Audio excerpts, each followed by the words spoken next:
Esselamu Aleyküm ve Rahmetullah.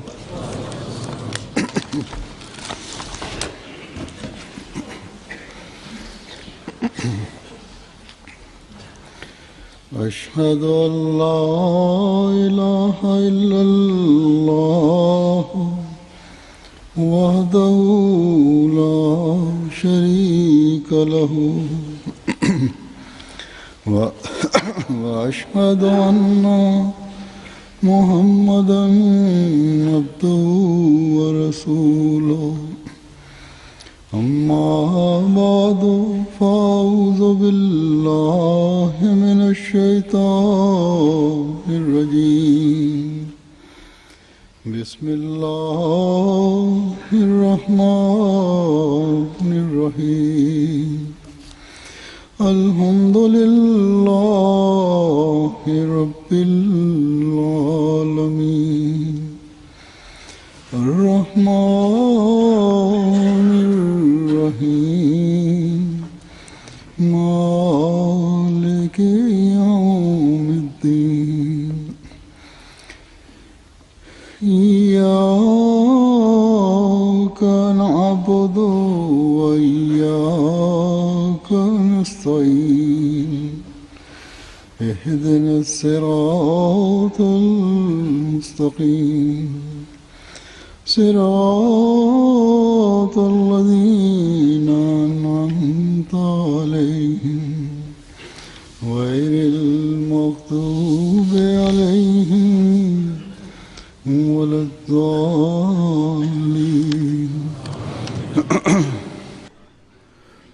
Bugün ben Mesih Maud Aleyhisselatü Vesselam'ın eshablarının bazı rivayetlerini okuyacağım, sunacağım. Daha önce de ben bunları sunmuş bulunuyorum birkaç defa. Ben çaba sarf ediyorum ki yeni eshabların bazı rivayetleri bizim önümüze çıksın. Bunlarda Register Rivayat adlı kitaptan alınmıştır. Ki Mesih Maud Aleyhisselatü Vesselam eli yüzünde biat edenler kendisini nasıl gördüler, nasıl düşünüyorlardı, her birinin rivayetleri başkadır. 4. Halife Rahimahullah dahi bu konuda bazı hutbeler vermeye başlamıştı bu rivayetler ile ilgili olarak. Ben de çaba sarf ediyorum ki yeni eshapların olaylarını size arz edeyim diye çaba sarf ediyorum.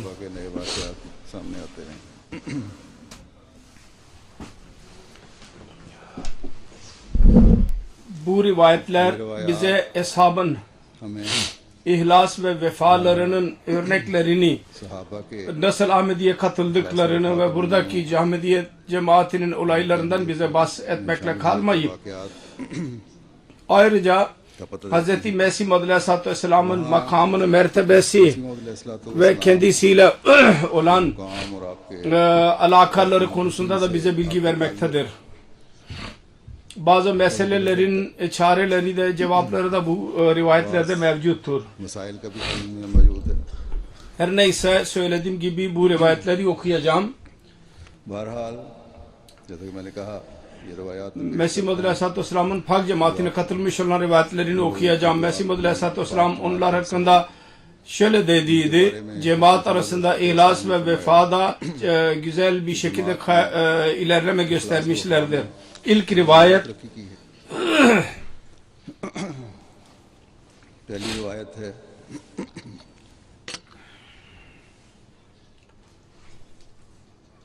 Hazret Hafız Muhammed İbrahim Miya Nazır Ali'nin oğlunun rivayetidir. İlk okuyacağım rivayet. Miya Nazır Ali sahib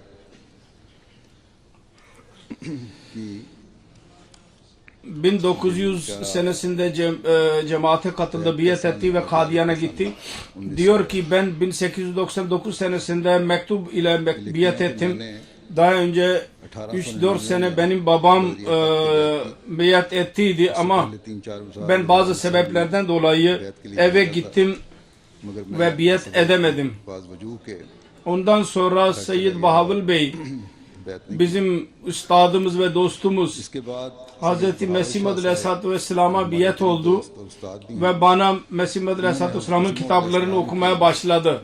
O güne kadar Mesih Maud Aleyhisselatü Vesselam'ın basılmış olan kitaplarının hemen hemen hepsini bana उस okudu. वक्त तक हजूर की Qutub O günlerde ben bir rüya gördüm. करीबन Hazreti Resulullah sallallahu aleyhi ve sellem teşrif buyurdu. Ben soruyorum kendisine, ya Resulallah, तशरीफ लाए हैं Mirza Bey şu anda हजूर से दरियाफ्त Mesih oluşunu, Mehdi olduğunu Mirza iddia etmiştir. Acaba onun iddiası doğru mudur? दावा मसीह और Resulullah sallallahu aleyhi ve sellem buyurdu ki evet doğrudur. दावे में सच्चे हैं Ben dedim ki rüyada, उन्होंने फरमाया ya Resulullah yemin ederek söyle. Resulullah dedi ki ख्वाब में कहते हैं कि हजूर कसम खाकर बताओ आपने फरमाया ben yemin etmeme gerek yoktur, ben eminim सल्लल्लाहु अलैहि वसल्लम ने ve कि मुझे कसम yeryüzünde ve gökyüzünde ben eminim.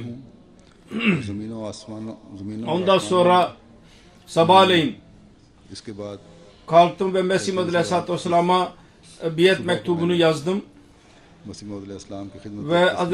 Resulullah sallallahu aleyhi ve sellem'in selamını da yazdım kendisine. और इसमें Ondan sonra 1900 senesinde Kadiyan'a giderek Mesih Maud Aleyhisselatü Vesselam'ın eli üzerinden biat oldum.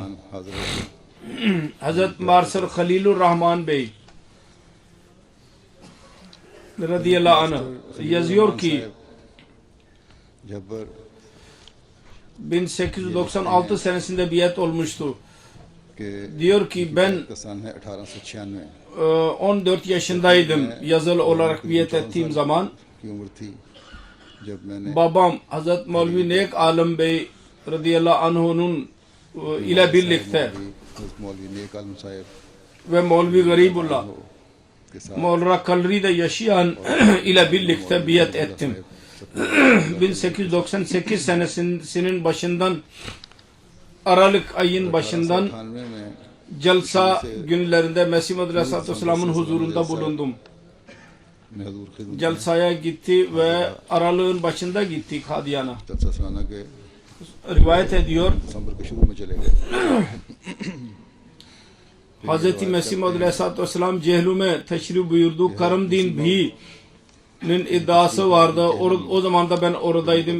Mesih Maud Aleyhisselatü Vesselam'ın yanında bulundum. अल्लाह की खिदमत में हाजिर रहा Ve 1907 senesindeki Celsa'da Mesih Maud Aleyhisselatü Vesselam'ı 1,5 hafta Mesih Maud Aleyhisselatü Vesselam'ı ziyaret ettim. Sonra diyor ki Hz. Ceriyullah'ın ilk ziyaretinde 5 vakit namazda कि हजरत जरीब ben de Mesih Maud Aleyhisselatü Vesselam'ın bir iki sağında yahut bir iki solunda birinci safta bulunurdum. O günlerde Mesih Maud Aleyhisselatü Vesselam 5 namazdan sonra kendi hizmetçilerinde yarım saat yahut ona yakın bir zaman orada otururdu ve değerli nasihatlerini verirdi तशरीफ फरमा करते थे ve genellikle akşam yemeğini camide yerdi. Özellikle sabah ve akşam namazından sonra yatsıya kadar खुसूसन dostlarına vaiz verirdi yahut onlara nasihat ederdi. Was व तालीम से O günlerde ben Mesih Maud Aleyhisselatü Vesselam'ın ayaklarına mesaj yapardım, ellerini रोज़ाना हजूर yıkardım. और हाथ Ben küçük olduğum için Mesih Maud Aleyhisselatü Vesselam'a लेकिन चूंकि मेरी edep ve korkudan dolayı Mesih Maud Aleyhisselatü Vesselam'a bir şey söylemedim रोब की वजह से ve cesaret edemedim bir şey söylemeye. खिदमत में अर्ज की Mesih Maud Aleyhisselatü Vesselam'ın bütün konuşmaları हजूर इस्लाम के sevgi dolu, müşfikane ve mürabbiler gibi olurdu. दर्दाना और नहायत मुशफ़िकाना और मुरब्बियाना थी Ancak ben asla bir şey söylemeye cesaret edemedim. Bu benim kusurumdu ki ben इसको कभी कुछ hiç ricada bulunmadım ve bütün था कि मैंने कभी mutluluğum Mesih Maud Aleyhisselatü Vesselam'ın kelimelerini dinlemekle yetindim. तय्यबात के बादब और हमतन गोश बनकर सुनने Bir में gün महसूस करता Hz. Mesih Maud Aleyhisselatü Vesselam Sardar Fazıl Hak merhum Ahmedi एक दिन radıyallahu anhu ने सरदार फजल हक साहिब मरहूम Ahmadi geçen Sundar Singh adlı bir birisi yakında dedi ki eğer birisi Hazreti Resulullah sallallahu aleyhi ve sellem'in sahabını görmek isterse bunu görsün. Dünyanın zenginliğini terk ederek İslamiyet'in kuru ekmeğini kabul etmiştir. Sonra dedi ki Mir Munshi Mirza Celaluddin merhum radıyallahu anh Munshi मिर्जा जलालुद्दीन साहब अहमदी मरहूम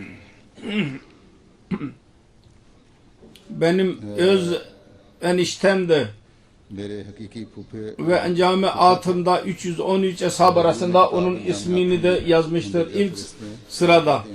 Onun sohbetin neticesinde ve उन्हीं के फैज़ सोबत गुलाम शाह साहब मरहूम Satna Mevlevi Burhanuddin radıyallahu anh'un merhum Ahmedi'nin terbiyesi neticesinde radıyallahu anh मरहूम Ahmadi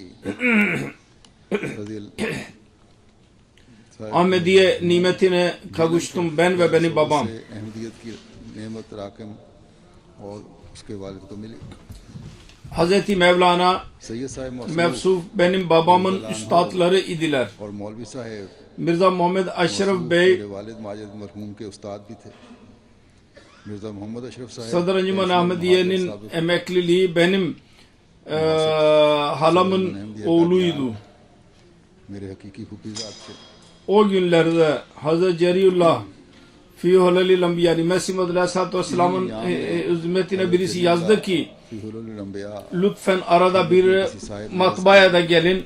Mesih Muhammed Aleyhisselatü Vesselam dedi ki beni affedin ben oraya gelemem. Çünkü orada hukka olur yani nargile olur ve ben onu नहीं आ सकता görür görmez utanıyorum. होता है और मैं हुक्के को देखकर Ancak ben nargile içenleri kötü görmem. Sonra dedi ki ben bazı kimseler biat için bana gelirler. Onların sakalları olmaz ve ağızlarından içki kokusu geliyor. Ben onları da kötü görmem. Çünkü biliyorum ki eğer benim yanımda bulurlarsa yahut çoklukla bana gelirlerse Allah-u Teala onlara mutlaka takva verecek, muttaki yapacak. खुदावंद करीम उनको जरूर मुत्तकी और पाक साफ कर देंगे Sonra bir rivayet vardır Hazreti Hafız Gulam Resul Vazirabadi radıyallahu anh. फिर एक रिवायत है हज़रत हाफिज़ गुलाम रसूल साहब वज़ीराबादी वल्द हाफिज़ मोहम्मद हुसैन 1897 senesinde biat olmuştu bu zat. जिनकी बैत 1800 Diyor ki bir defa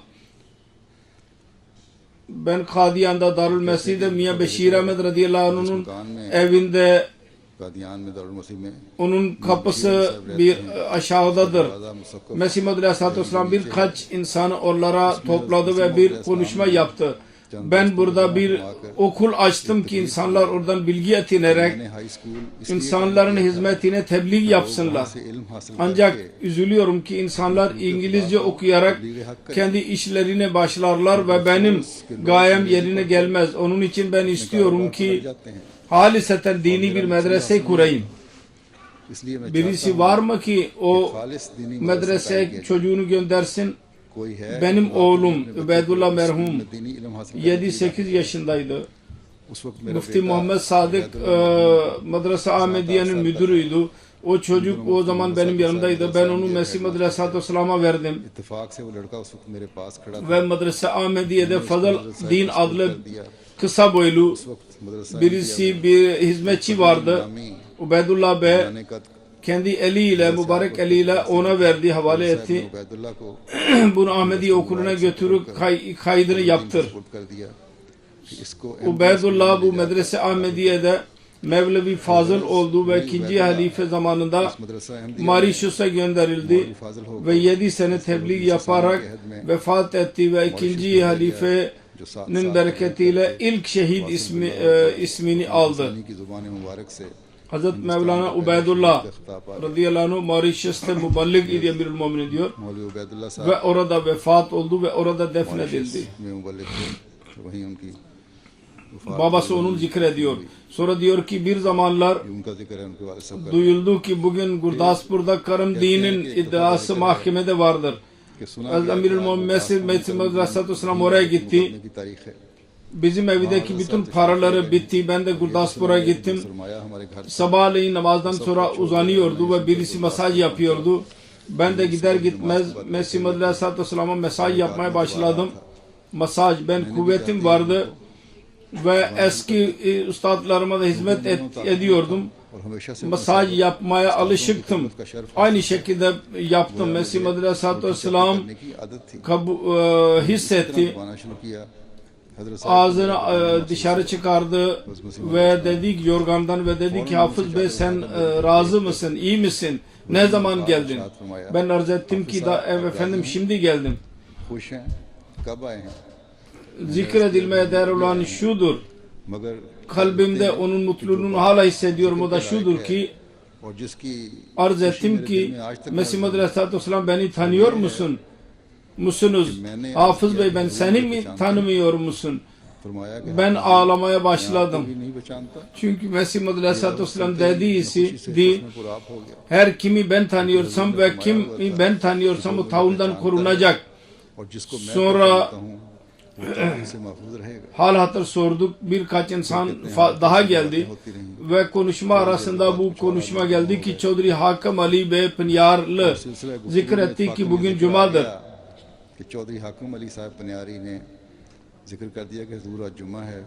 Mevlevi Abdülkerim Bey gelmemişti. Cuma'yı kim kıldıracak? Mesih Madri Aleyhisselatü Vesselam hemen dedi ki bizim Hafız Bey vardır. Hafız Vazirabadi bu Cuma namazı kıldıracak. Ben bir şey söyleyemedim. Korkuya kapıldım. Ben Mesih Madri Aleyhisselatü Vesselam'ın yanında günahkar birisiyim. Ne yapacağım? Ben nasıl duracağım? Sonra dedim ki Cuma daha uzaktır. Belki başka birisi teklif edilir. Sonunda Cuma vakti geldi ve saflar halinde oturdular. Ben korkarak kuzeyde oturdum bir safta. Sonunda ezan okundu. Hazreti Mesih Madri Aleyhisselatü Vesselam dedi ki Hafız Bey nerededir? Birisi Mesih Madri Aleyhisselatü Vesselam'ın huzuruna götürdü. Ben yavaş bir şekilde söyledim. Ya Mesih Madri Aleyhisselatü Vesselam ben günahkarım, cesaret edemerim ki ben sizin önünüzde durak bir şey beyan edeyim. Mesih Madri Aleyhisselatü Vesselam dedi ki hayır siz öne geç. Ben sizin için dua edeceğim. Beni musallada imam yaptı. Ben mutevekkelen Allah'a güvenerek hutbeye girdim. Ve Furkan sure Tebarakallazi nazzelel Furkana ala abdihi liyekuna lil alamina nazira. Bunun birkaç ayetini okudum. Ve Allah-u Teala her ne bana kuvvet verdiyse beyan ettim. O zaman görüyordum ki Mesih Madri Aleyhisselatü Vesselam benim için dua ediyordu. Ve o günden bugüne kadar Allah-u Teala'nın lütfuyla hiçbir konuda ben asla korkuya kapılmadım. Elhamdülillah ala zalik. 1933 senesinde hicret ederek ben geldim. Aksa Camisi'nin imamlığı bana verildi.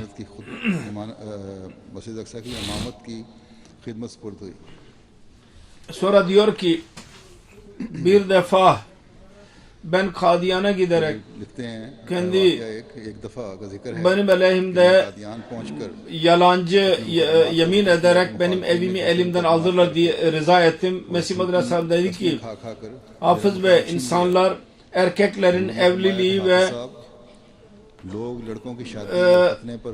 dünya işleri için evlerini dünya mallarını harcarlar. Allah-u Teala sana daha iyisini verir. Bunun duyar duymaz kalbimden asla benim kalbimden çıktı ki benim evim benim elimden çıktı. Ondan sonra Allah-u Teala bana mukaddes şehir Kadiyan'da yer verdi ve daha güzel ev verdi. Karı dahi verdi, çocukları dahi verdi. Sonra diyor ki bir şey daha hatırladım. Belki birisinden istifade eder. O da şu ki Hz. Mesih Madri Aleyhisselatü Vesselam'ın ölümünden sonra bir gün mübarek camiinde Hoca Kemaluddin dedi ki Medrese Ahmediye'deki çocuklar molla mı olacaklar? Onlar ne yapabilirler? İftiharla dedi ki tebliğ yapmak bizim görevimizdir. Hoca Bey'in फिर से ख्वाजा साहब ने कहा कि तबलीग करना हमारा Medrese काम है। Ahmedi. यानी Khwaja Medrese Ahmediye'yi bitirmemiz lazım dedi. मदरसा अहमदिया O zaman कहते हैं कि उन्होंने कहा कि मदरसा अहमदिया जो है वो Hazret डालना चाहिए यानी खत्म कर देना Mahmud II. Halife radıyallahu anh चाहिए। लिखते हैं कि उस वक्त oturuyordu, ayağa kalktı उलुल अज़्म हज़रत खलीफत मसीह ve 1. Halife zamanında खड़े हो गए ulul azım olduğunu gösterdi. अव्वल की ज़बान Bu Medrese Ahmediye'yi Mesih Maud Aleyhisselatü Vesselam bunu başlatmıştı. Bu devam edecek ve inşallah bunda ulemalar bundan çıkacak ve İslamiyet'i tebliğ edecekler. इंशाल्लाह इसमें उलमा Hoca ben sessiz kaldı. Ben düşünüyordum ki Hoca Bey kesin biliyor ki और मैं उस वक्त gayesi tamamlanmayacak hiçbir zaman ve görenler biliyorlar ki bu okuldan çıkmış olan हो सकेंगे Fadıllar dünyada Ahmediye cemaatini tebliğ ederler. Onlar diyorlardı ki Mesih Maud Aleyhisselatü Vesselam'ın tebliğ yapmak zehirdir. Şimdi o zehir kendileri aleyhinde işledi. Mesih Maud Aleyhisselatü Vesselam diyor ki bir gün Mesih Maud Aleyhisselatü Vesselam yürüyüşe çıktı. Ben ve birkaç insan yanındaydı. Onlardan birisi Mr. Nizamuddin Sialkot'un sekreteri idi. उनमें से एक शख्स mister Hala yaşıyordur Allah-u Teala'nın lütfuyla. Bana dedi ki Mesih Maud Aleyhisselatü Vesselam sana çok şefkat gösterir. उन्होंने मुझे कहा कि हजरत साहब आपके साथ बड़ी शफकत से Onun पेश için आते हैं arz et ki eski tefsirlerin değeri kalmamıştır. कि पहली तफसीरें तो कुछ साकतुल एतबार हो गई हैं Açık değil. पहली तफसीरें अब खामोश हैं वाजे नहीं हैं और Şimdi Kur'an-ı Kerim'in tam tefsirini siz yazın.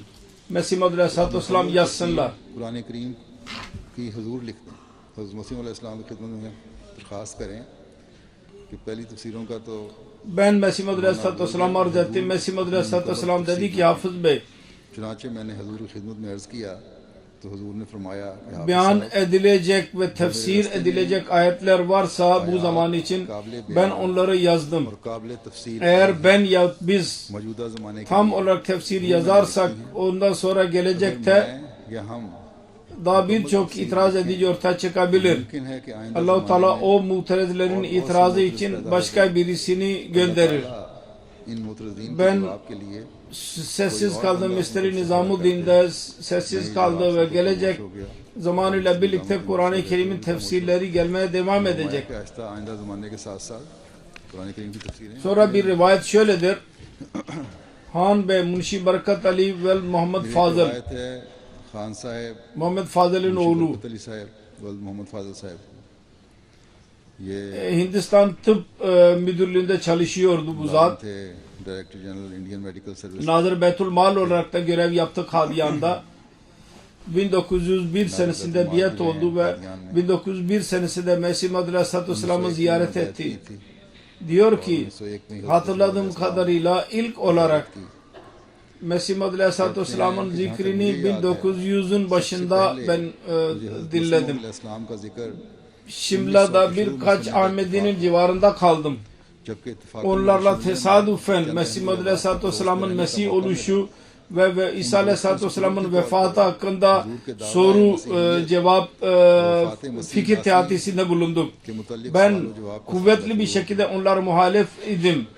Ancak मैं अगरचे बड़ी सख्ती से उनकी ben boş konuşmaktan çekinirdim. खुदा गोई और तानो तन से Vefatı Mesih İsa Aleyhisselatü Vesselam'ın öldüğüne inanmıyordum. पे मुझे यकीन तो नहीं था फातिह मसीह पर मैं यकीन नहीं रखता था Ama buna rağmen ben bugünkü mollalar gibi muhaliflerin daima bir ये जो आजकल abuk sabuk konuşuyorlar ve sövüyorlar.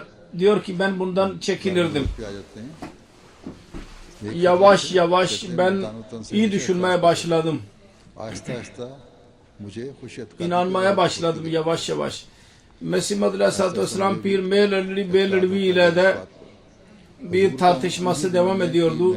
Mesih Maud Aleyhisselatü Vesselam dedi ki बहस मुबासा yarışmada Kur'an-ı Kerim'in Arapça tefsiri yazılsın. O da şöyle ki मामले में Kur'a ile शरीफ की अरबी herhangi bir sure çıkarılsın ve karşılıklı olarak tefsir yazalım oturarak. Çünkü Kur'an-ı Kerim'in iddiasıdır ki la yamassuhu illal mutahharun.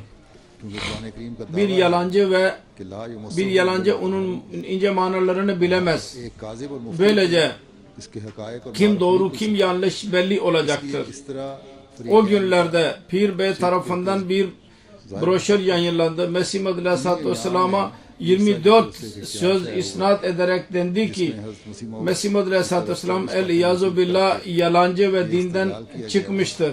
Bu broşürde birçok yerde और इस्लाम से खारिज Hz. Mesih Maud Aleyhisselatü Vesselam'ın kitaplarından referanslar verilmişti. Ben genellikle तसानीफ से इक़्तिबासात नकल किए गए थे her ikisinin broşürlerine bakardım. हर के फ्रीकैन के इश्तिहारात देखता रहता था Bu broşürü elim geçince gayri Ahmedilerin bana verdiydiler. Ben Ahmedilere sordum. ने पर Bana asıl kitapları getirin dedim मैंने Ahmadi ki ben kendim karşılaştırayım. कि वो मुझे असल कुतुब लाकर Karşılaştırmak neticesinde gördüm ki bazı referanslar doğruydu. Ancak birçok yerde कि बाज़ हवाले kendi iddiası batıl bir şekilde verilmemiştir. तोड़कर अपना मुद्दा Ve bugünlerde de yine aynı şekilde muhalifler bu çabayı gösteriyorlar. Mesih Maud Aleyhisselatü Vesselam'ın kitaplarından referanslar verilir ve tam verilmez, eksik verirler ve büyük हवाले दिए जाते हैं posterler halinde yahut broşürler yayınlayarak cemaat aleyhinde, Mesih Maud Aleyhisselatü Vesselam'ın aleyhinde küfürler savurulur. जमात के खिलाफ Bizim şimdi Rahe Huda adlı program web site'de başlamıştır. Orada onun cevapları vardır. राय खुदा और इस Ve asıl referanslar verilir. Gidin ve bakın görürsünüz diyorum. और असल हवाले और Allah-u Teala'nın lütfuyla कि जाके देखें तो खुद पता hala insanlar vardır ki onu aramaya başlamışlardır. जो बात Allah-u Teala'nın lütfuyla biyetlerde olmaktadır bunun neticesinde. और अल्लाह के फजल से Bu itirazlar, bu mollaların bu hilesi daima hep böyle olmuştur. Bu yepyeni bir şey değildir. Bazen insanlar korkuya kapılırlar. Bu web site या आज कोई नई चीज़ başladığı zaman नहीं, bunun लोग घबरा जाते हैं müdürü साइट शुरू हुई dedi ki insanlar çok जो इनके saldırıyorlar ve bizim cevaplarımız öyle değil. Ben ona dedim ki siz biraz bekleyin. Bunlar bitecek. Ve aynen böyle oldu. Yavaş yavaş इंतजार करें ये लोग खुद ही झाग की तरह बैठते हैं itirazlar azaldı. Bizim cevaplarımız da taraf verilince sessiz kaldılar. की भरमार थी जो हमारी तरफ से जवाबात की उस तरह ही भरमार हुई। Şimdi diğer weblerde mesaj veriyorlar. मैं दूसरे साइट्स में उन्हें Al-Huda'ya gitmeyin derler.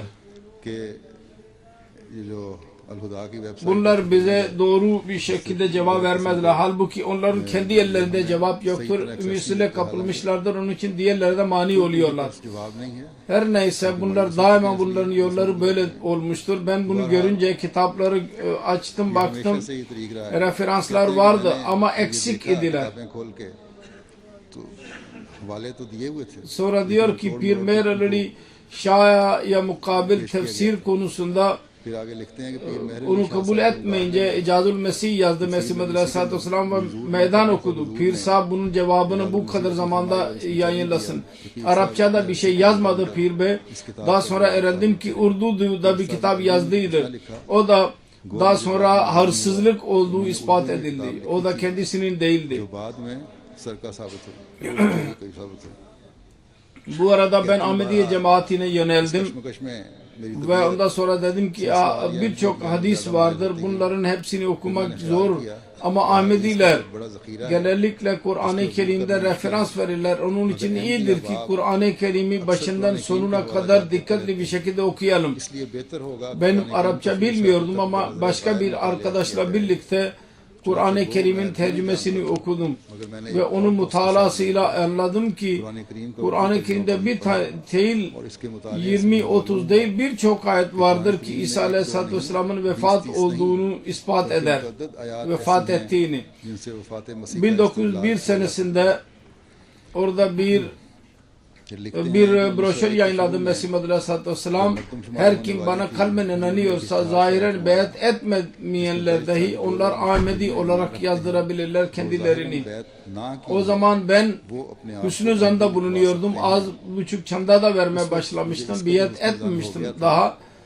Fakat kendi ismimi Ahmedi olarak yazdırdım. Rüyada Mesih Maud Aleyhisselatü Vesselam'ı gördüm.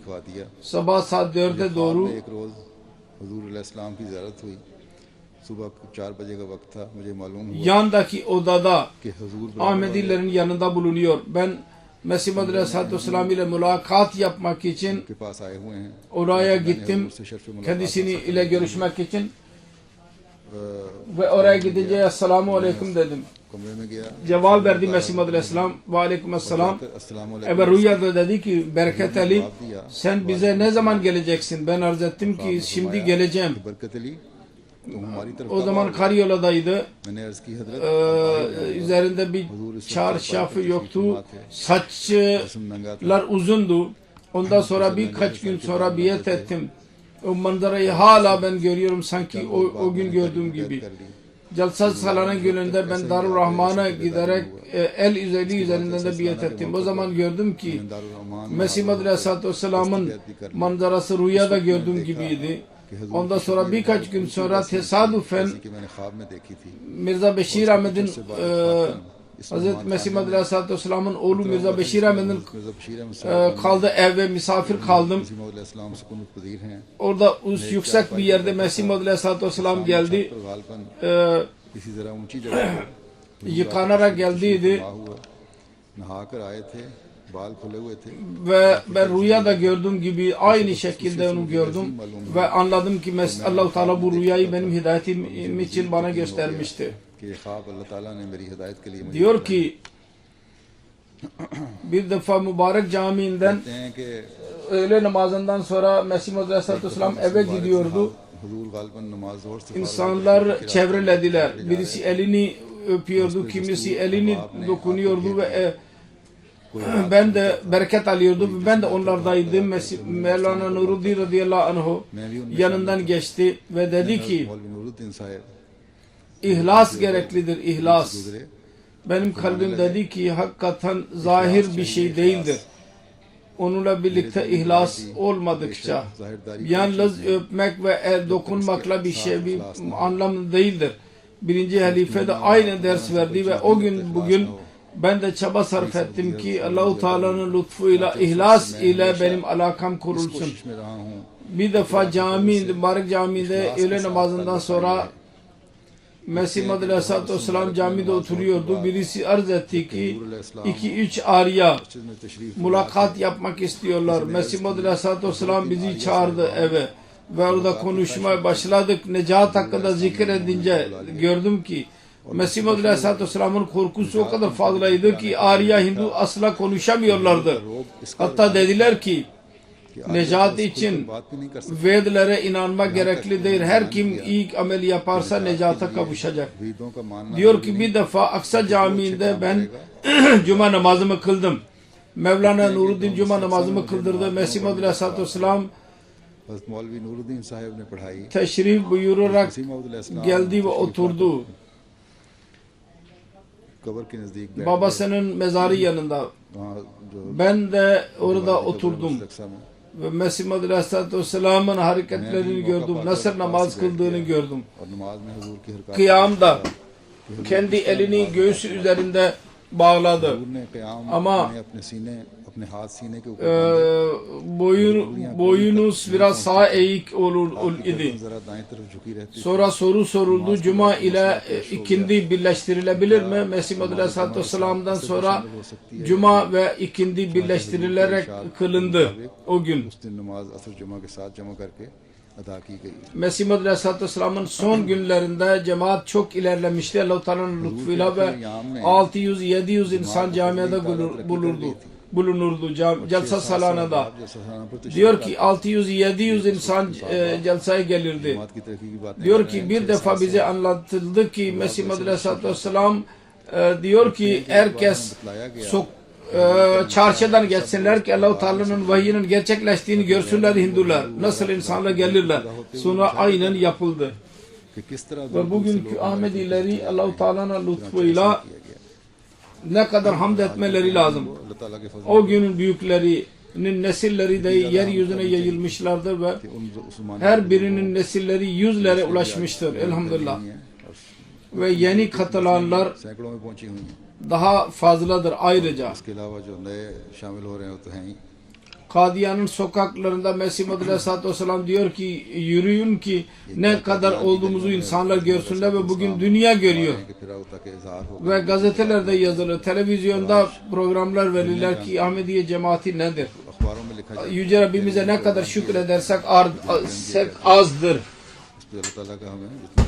Sonra diyor ki o günlerde bir gelenek vardı. Misafir ayrılmadan önce Mesih Muhammed Aleyhisselatü Vesselam'dan izin alırdı. Ben de akşam üzeri yazdım ve izin istedim. Mesih Muhammed Aleyhisselatü Vesselam dedi ki izin veriyorum.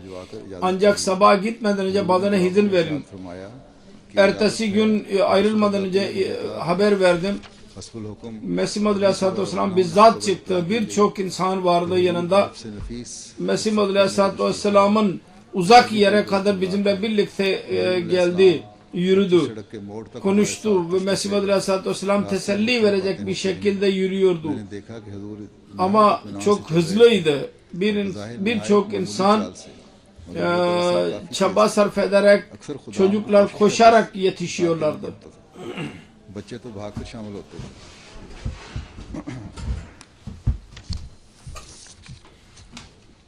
Sonra diyor ki galiba 1900 senesinde Bengal'ın ayrılışı konusunda çok meşhurdu bu problem. Ben bir konu insanların hakları hakkında bir mektup bir yazı yazdım. Mesih Muhammed Aleyhisselatü Vesselam'ın isyanı asla sevmezdi. Ve kendi cemaatinin tabii ki isyandan uzak durmasını söylüyordu. Bunun konusunda ben bir mektup yazarak Mesih Muhammed Aleyhisselatü Vesselam'a gönderdim. Eğer kabul ederseniz bunu gazetede yayınlayın.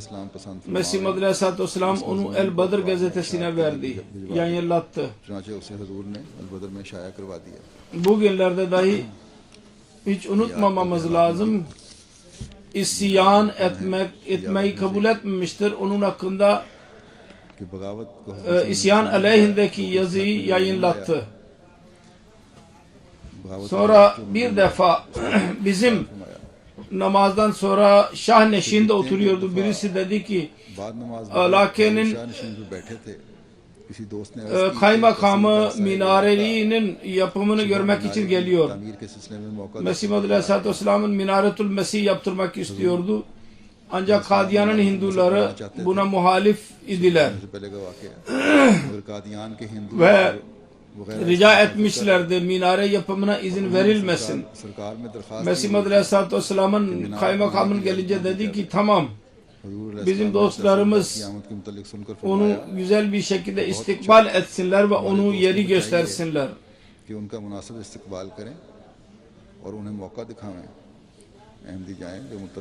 Sonra dedi ki bu Allah-u Teala tarafından mukadder kılınmıştır. Minare mutlaka yapılacak. Hiç kimse ona mani olamaz.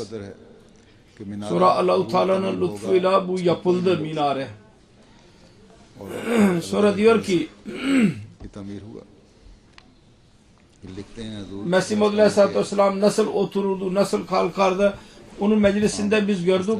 Daima gözlerini sanki kapalı tutardı. Yere doğru bakardı. Her ne zaman bana bakarsa ben tahammül edemezdim ve gözlerimi yere indirirdim. Son günlerde zannederim son günlerde diyor ikinci halife radıyallahu anh Sahibzada Mirza Beşiruddin Mahmud Emir radıyallahu anh'un vasıtasıyla ben mektup yazdım ve mülakat yapmak istedim. Mesih Müslim Mevud o zaman 17-18 yaşındaydı. Mesih Muhammed Aleyhisselatü Vesselam kabul etti ve odasına çağırdı beni. Ben arz ettim ki ben Gari Ahmedi olduğum durumda bir fon vardı. Onun fonun ismi Fortune Fund idi. 15-16 idi. Yarım rupi her ay verilirdi ve o para ile onun kârı kendi aramızda dağıtırdık. Ahmedi olduktan sonra da devam ettim. 115.000 rupi elde aldım ve 7,5 rupi benim elime geçti. Ben aklıma geldi dedim ki şimdi Ahmedi olduktan sonra acaba bu caiz midir değil midir? Mesih Muhammed Aleyhisselatü Vesselam'a sordum. Mesih Muhammed Aleyhisselam dedi ki bu caiz değil. Bu parayı İslam işaati için verin. Çünkü Allah için hiçbir şey haram değildir. Sonra o parayı çanda olarak verdi ve fakirlere dağıtıldı. Sonra bir rivayet Hazreti Muhammed İsmail Bey'in rivayetidir. Mevlevi Cemaluddin Bey'in Sekhvan'da yaşayan 1904 senesinde Hz. Mesih Maud Aleyhisselam'a ziyaret ettiydi ve doğuştan itibaren Ahmediydi. Ben 20 yaşındaydım hemen hemen. Gurdaspur'da Karamdin Cehlumi'nin duruşması vardı. Mahkemede ve karar okunacaktı. Ben bir gün önce oraya gittim. Orada bir evde Mesih Maud Aleyhisselam oturuyordu. Yaz günleriydi. Mesih Maud Aleyhisselam bir odada oturuyordu. Orada benim babam Miye Cemaluddin ve Çavdari Abdülaziz oradaydılar. Ben giderek Mesih Maud Aleyhisselam'a yelpaze ile hava verdim. Bana baktı ve babama dedi ki gülümseyerek min İsmail gelerek dahi sevapten payı almıştır. Mesih Maud Aleyhisselam azıcık hizmetten memnun kalırdı ve hala ben onu düşünerek seviniyorum. Muhammed Akbar Bey Akband Rahim'in oğlu Pathan Dera Gazi Khan'dan yazıyor. Benim babamın amcası Muzaffergar'da polis görevlisiydi. Ahmedi olduktan sonra o takavud olarak emekliye ayrılarak evine geldi. O günlerde bizim Ahmedi Aziz Bakş Bey bizim Muhammed Ali Bey'in oğlu bizim amirimiz idi. Onun büyük abisiydi. Dera Gazi Khan'da memurdu. Kaldığı mahallede bir cami vardı, viran bir cami. Camide kimse gitmiyordu. Ahmediye cemaati onu tamir ettirerek orada namaz kılmaya başladılar. Bir Gari Ahmedi Molla Fazlul Hak Bey bu mahalleye gelerek bir kiralık bir evde oturmaya başladı ve mahalle insanlara kışkırttı. Aynı iş o gün de yapılıyordu, bugün de yapılıyordu. Bu Ahmedileri çıkartalım dedi bu camiden. Ve bu birkaç talebi toplayarak onlara ders vermeye başladı. Medrese vasıtasıyla ve yürüyüş yapmak, isyan çıkartmak aynen bugün devam ediyor. Bugün eskiden olduğu gibi. Çocukları toplayarak onlara ders vermeye başladı ve ayrı cemaat okumaya başladı ve camide vaiz vermeye başladı. Benim amcam Ahman Amir Bakş Bey Dera Gazi Khan'ın polis müdürüne dedi ki bu Ahmedi ve gayri Ahmediler arasında fesat olabilir. Her ikisinden garanti alınmalı. Eskiden kimse yoktu. Ahmediler onu düzelttiler. Ondan sonra fesat çıktı. Ben Hz. Mesih Maud Aleyhisselam'a bir mektup yazdım. Ve dedemin bize muhalif olduğunu da yazdım. O kadar inatlıdır ki eğer elinden gelirse beni öldürür. Ve cemaat hakkında da polis müdürüne şikayet ettiğini de yazdım ve dua rica ettim. Mesih Maud Aleyhisselam çok büyük bir şefkatle mübarek eliyle benim mektubumun arkasında cevap yazdı ve posta vasıtasıyla geri gönderdi. Cevabı şöyleydi: korkmamamız lazım. İnşallah onun iyi neticesi çıkacak ve cemaat asla garanti vermemeli. Eğer cami bırakmak gerekirse bırakın ve bir Ahmedi'nin evinde namaz kılmaya başlayın. Ancak cemaatin hiçbir arkadaşı garanti vermemeli, para garantisi. मगर जमात Elimdeydi o mektup. Sonra Mevlevi Mevzul Bey benim elimden aldı. Onun için benden aldı. Onun için ben onun mefhumunu ona anlattım. Mesih Maud Aleyhisselatü Vesselam'ın cevabının gelmesinden sonra benim dedem hastalandı के इस जवाब के आने के थोड़े दिनों ve birkaç gün sonra öldü. आजिज के दादा मजकूर Müdür बीमार हो गए bir rapor vermişti. O da बीमार रहकर वफात हो amir गए। रिपोर्ट सब इंस्पेक्टर पुलिस ने की थी। valiye gönderdi. पुलिस ने Vali Bey bir Müslümanın पास बामुराद इंतजाम onu görevlendirdi. Ahmedilerle gayri Ahmediler arasında anlaşma yaptırsın. Birkaç ay çaba sarf etti. Anlaşma olsun ama başarıya ulaşamadı. चुनाचे वो कई माह मुसलसल कोशिश करते Ancak रहे Allah-u Teala कि मुसालियत हो जाए मगर कामयाबी ना हुई। nasıl karar verdi? लेकिन अल्लाह ताला ने किस तरह अंजाम Sonunda का क्या फैसला हुआ sel geldi लोगों से तो नहीं हुआ लेकिन खुदा ताला ने जो फैसला किया वो भी अजीब है। ve o parça gark oldu. वो शहर का Sel neticesinde ve bütün o mahalle gark oldu. İçinde de cami vardı ve mescid düştü. सैलाब आया दरिया Cami. और वो Ve ondan sonra bütün şehir sele kapıldı ve yeni bir şehir kuruldu ve orada yepyeni bir cami yaptırdılar Ahmediler. Ahmadiyya ने अपनी नई İlk cami Ahmediler Camisi'ydi o şehirde. नए शहर में सबसे पहले जो मस्जिद Hazret Nizamuddin radıyallahu anh Miyan Allah Detta'nın oğlu. Hazrat Nizamuddin Bachcho ki रज़ी अल्लाह अन्हु वल मियां अल्लाह Pasrur ve Sialkot yazıyor ki अपना बच्चों की Kasım 1904 senesinde Mesih Maud Aleyhisselatü Vesselam Sialkot'a geldi. नवंबर 1904 का Ben de ziyaret için gittim. हज़रत मसीह मौऊद अलैहिस्सलाम सियालकोट तशरीफ लाए थे। हुजूर की ज़ियारत के लिए Öğle namazından sonra Hisamuddin Bey'in camisinde şöyle nasihat etti. Mesih Maud Aleyhisselatü Vesselam dedi ki insanlar sizi coşturmak için bana küfür ederler. Ama siz asla coşkuya kapılmayın. लाने के लिए मुझे गाली Ve cevap olarak sövmeyin. Eğer siz de cevap verirseniz o zaman bana yine küfür edecekler. Ve o küfürler onlar tarafından değil sizin adınıza olacak. गालियां देंगे।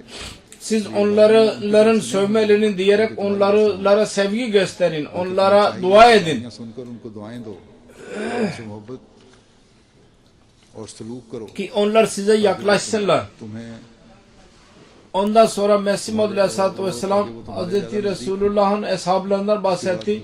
Kafirler onları sövdükleri zaman ve birçok şekilde eziyet ettikleri zaman जब कुफार उनको kendilerine iyilik yaparlardı. Böyle yapmakla birçok kafirler onların iyi muamelelerini görünce Müslüman oldular. Siz de onların ayak izleri üzerinden gitmelisiniz. इस्लाम में दाखिल हुए।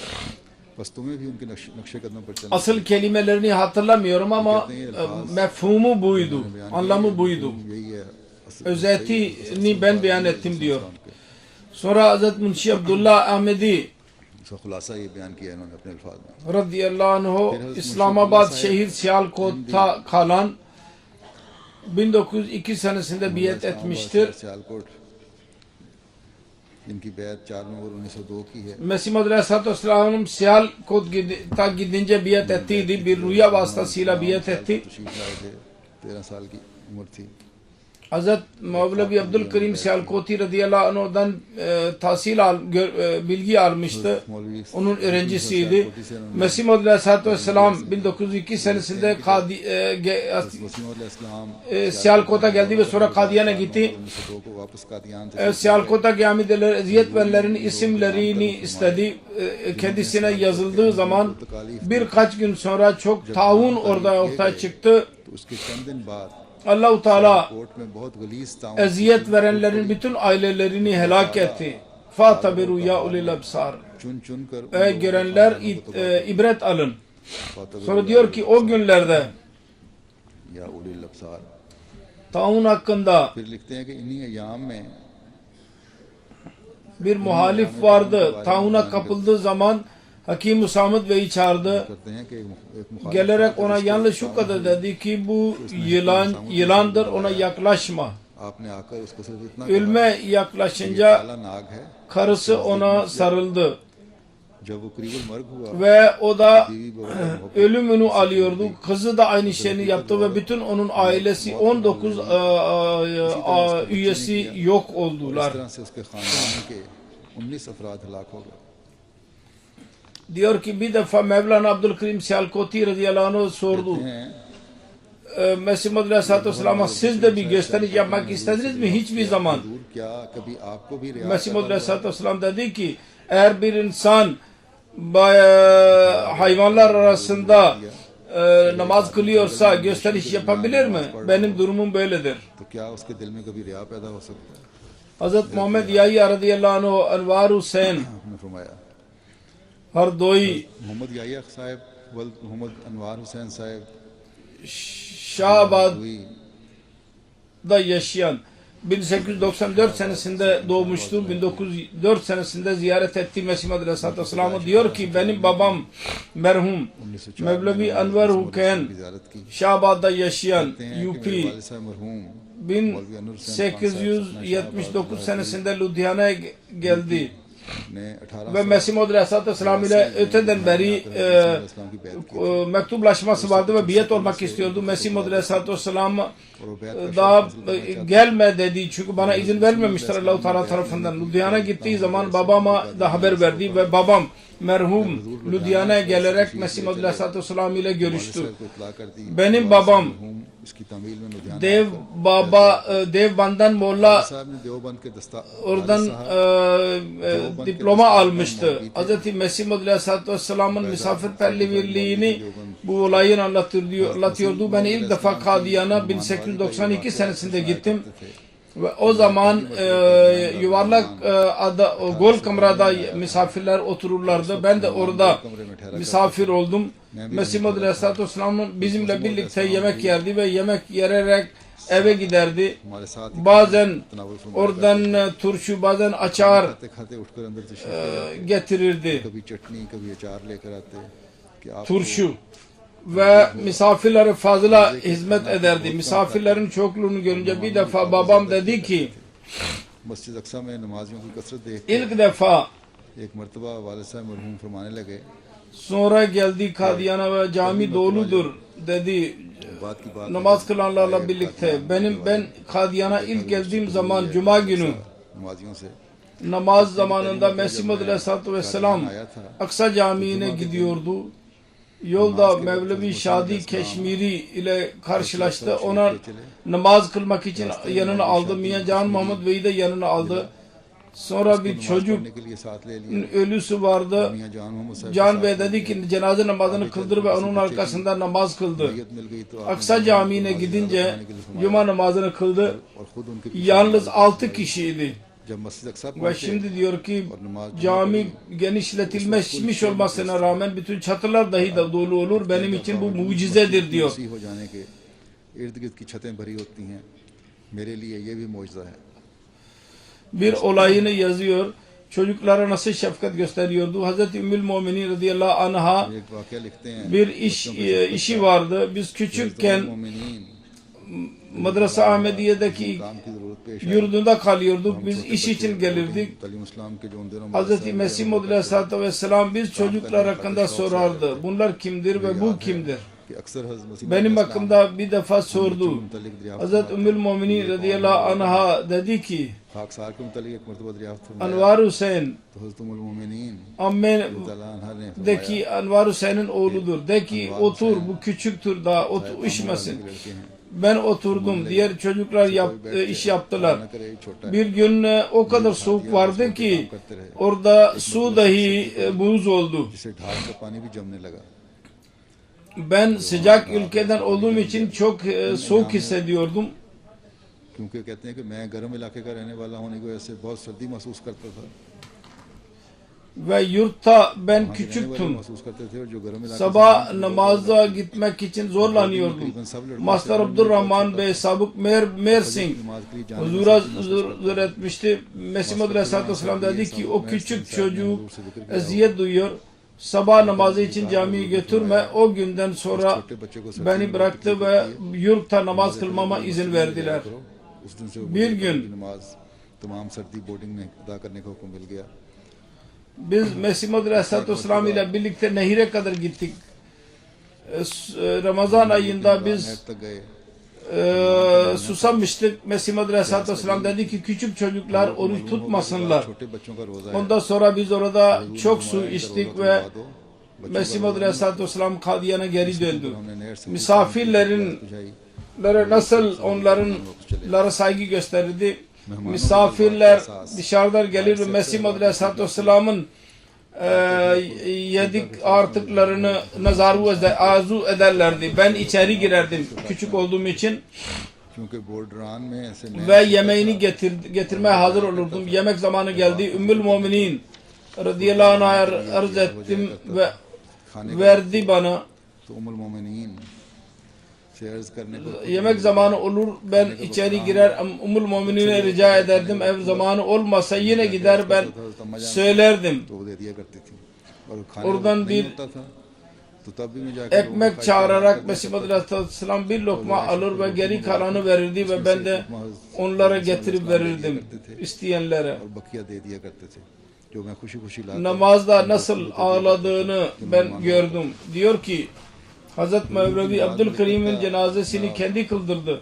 Namaz çok uzun kıldırdı. Hatta ben yoruldum. Abdul करीम साहब का जनाजा हुजूर ने खुद Namazdan önce bir bulut geldi ve tuz dahi gelmeye başladı ve namazın का आ गया bütün başından sonuna kadar selam verinceye kadar और नमाज के सारे yağmur yağmaya başladı ve selam vermez yağmur başladı ve ondan sonra gök और सलाम temiz करने पर बारिश खत्म oldu. Allah Teala onların derecelerini yükseltsin ve onların nesillerinde dahi Ahmet'in gerçek ruhunu korusun ve bizim aramızda da bize de ıslah etmemize nasiyet etsin, bizim imanımızı kuvvetlendirsin.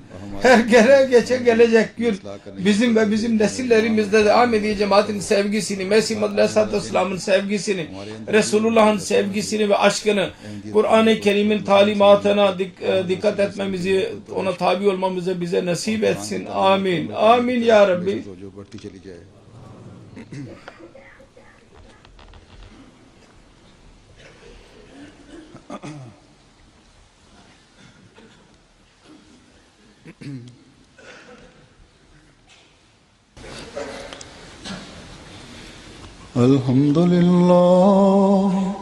الحمد لله نحمده ونستعينه ونستغفره ونؤمن به ونتوكل عليه ونعوذ بالله من شرور أنفسنا ومن سيئات أعمالنا